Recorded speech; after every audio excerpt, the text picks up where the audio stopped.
السلام علیکم۔ آج پیر ہے ستمبر کی 9 تاریخ۔ پاکستان میں اس وقت شام کے 7، بھارت میں 7:30 اور یہاں ہمارے اسٹوڈیوز کی گھڑیوں میں صبح کے 10 بج رہے ہیں۔ وائس آف امریکہ واشنگٹن کی اردو سروس سے میں ہوں خالد حمید، خبروں کے ایک بلیٹن کے ساتھ۔ پاکستان کی سیکیورٹی فورسز اور افغانستان میں برسر اقتدار طالبان کے درمیان شدید جھڑپیں ہوئی ہیں، جن میں دونوں جانب اہلکاروں کے زخمی ہونے کی اطلاعات ہیں۔ حالیہ دنوں میں چوکی کی تعمیر سے پیدا ہونے والے تنازع پر جھڑپوں کا یہ دوسرا واقعہ ہے۔ پاکستانیوں اور افغان حکام نے جھڑپوں سے متعلق کوئی فوری بیان جاری نہیں کیا ہے۔ پاکستان کے صوبہ خیبر پختونخوا کے جنوبی قبائلی علاقوں، جنوبی اور شمالی وزیرستان کے 2 مختلف علاقوں میں نامعلوم عسکریت پسندوں نے سیکیورٹی فورسز کے اہلکاروں پر سوموار کی صبح دیسی ساختہ ریموٹ کنٹرول بموں سے حملے کر کے مجموعی طور پر 12 افراد کو زخمی کر دیا ہے۔ پشاور میں خیبر پختونخوا کے انسداد پولیو مہم کے ہنگامی مرکز کے سربراہ اور صوبائی ایڈیشنل سیکرٹری صحت عبد الباسط نے رابطے پر وائس آف امریکہ کو بتایا کہ وانا میں واقع میں زخمی ہونے والے انسداد پولیو مہم کے رضاکاروں کی صحت تسلی بخش ہے۔ انہوں نے کہا کہ اس واقعے کی مزید تفصیلات کا انتظار کیا جا رہا ہے۔ ادھر پاکستان کے دارالحکومت اسلام آباد میں 16 برس بعد پولیو کیس رپورٹ ہونے کے بعد ملک سے اس وائرس کے خاتمے کی کوششوں کو دھچکا لگا ہے۔ یوں تو افغانستان سے متصل قبائلی اضلاع اور بلوچستان کے دور دراز علاقوں میں پولیو کیس رپورٹ ہوئے تھے، تاہم اسلام آباد سے اس کیس کے سامنے آنے کو ماہرین تشویش کا باعث قرار دے رہے ہیں۔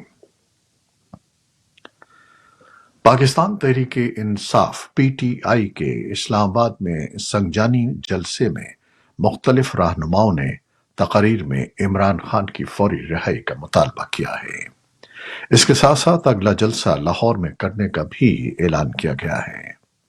اسلام آباد میں اتوار کو ہونے والے جلسے سے خطاب میں وزیر اعلیٰ علی امین گنڈاپور نے 1 سے 2 ہفتے میں عمران خان کو قانونی طور پر رہا نہ کیا گیا تو پی ٹی آئی خود ان کو رہا کرائے گی۔